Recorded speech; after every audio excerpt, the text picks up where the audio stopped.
কৃষ্ণ বন্ধুরা, তোমরা সবাই কেমন আছো? আশা করি খুব ভালো আছো। তো অনেকদিন ধরে ব্লগ দিতে পারছি না, জানি, কারণ গরম আমার শরীরটা খুব খারাপ। তো ব্লগ বেশি ছাড়লে ভিউজও আসে না, তাই ব্লগ ছাড়তে ইচ্ছাও করে না, শুধু শর্ট ছাড়ি। কদিন একটু শরীরটা খারাপ লাগছিলো বলে ছাড়িনি।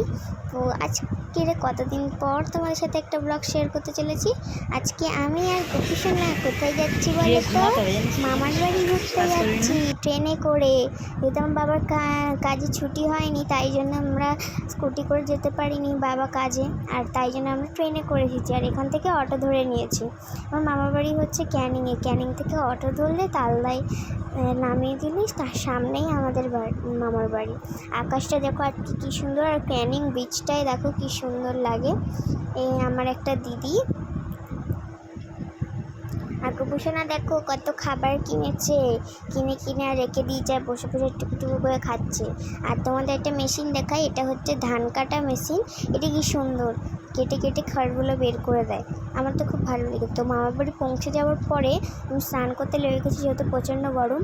আর এখানে না আমাদের কলতলা একটা মজার জিনিস কী বলো তো, এখানে জল আটকে দিলে না, জল ভরে সুইমিং পুলের মতো করলে আর হচ্ছে স্নান করা যায় জল ভরে দিলে, আর যেখান থেকে জল দেয় সেটা আটকে দিলে হয়ে যায়।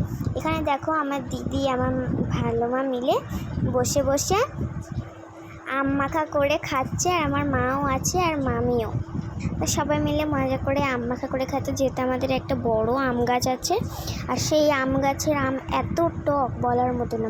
এখানে কাসুন্দি লঙ্কা কুচি করে, সেই যে লঙ্কা কোচাতে একটা মেশিন থাকে না, ওইটা দিয়ে কুচে আর লঙ্কা কাসুন্দি দিয়ে ভালো করে নুন দিয়ে মাখিয়ে খাচ্ছি। কি মজা করছি আমরা মা বাড়ি থেকে। তো এখানে দেখো ওইদিকে আমার দাদু মাছ ধরছে, আর এটা হচ্ছে আমাদের সেই কলতলাটা। এখানে দেখো মাছ ভাজা হচ্ছে, আমার মামি মাছ ভাজছে। আর আমার গোপীসোনা দেখো ঘুরু করছে একটা বনুর সাথে। আমার গোপীসোনা তো এখানে এসে খুব খুশি, কতগুলো বন্ধু পেয়েছে। এখানে এসে খালি খেলছে, ওর আর বাড়ি যাওয়ার কোনো ইচ্ছা নেই।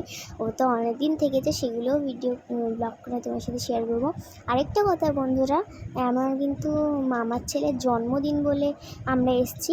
এই যে দেখো সেলিব্রেট করা হচ্ছে, আর আমারও কিন্তু 500 সাবস্ক্রাইবার্স কমপ্লিট হয়ে গেছে। সেই সেলিব্রেশন ব্লগটাও তোমাদের সাথে শেয়ার করব। আর এখানে দেখো আশীর্বাদ সব হয়ে যাওয়ার পরে এখন কেক কাটিংয়ের পালা। তো আজকের ব্লগটা এই পর্যন্তই। যদি ভালো লেগে থাকে তাহলে লাইক কমেন্ট শেয়ার সাবস্ক্রাইব করে দিয়ে যাও। আর তোমরা আমার পাশে থেকেও, তোমাদের ছাড়া আমি কোনোদিনও এগোতে পারবো না। তো কেকটা কাটিংটা তো খুব সুন্দর মুহূর্ত হলো। তো আমার কিন্তু 500 সাবস্ক্রাইবার কমপ্লিট হয়ে গেছে। তোমরা কিন্তু আমার পাশে থেকো। আর সেলিব্রেশন ব্লগ কিন্তু আমি খুব তাড়াতাড়ি তোমাদের সাথে শেয়ার করতে চলেছি। এখানে দেখো আমার ভাই বুঝতেই পারছে না কোন দিক থেকে কেকটা কাটবে। তারপরে আমার দাদা ধরে কেটে দিল কেকটা, তারপরে ও কাটলো। আর এইবারে সবাইকে খাওয়াতে হয়, সেইটা খাইয়ে দিল। আমার ভাই কিন্তু খুব বদমাস, ও একটুখানি বদমাশি করে। এখানে দেখো আমি একদম সবাই সাজেনি, আমি একা সেজেগুজে বসে আছি। তার জন্য একটা এই পর্যন্ত। যদি ভালো লেগে থাকে লাইক কমেন্ট শেয়ার সাবস্ক্রাইব করে দিয়ে যাও।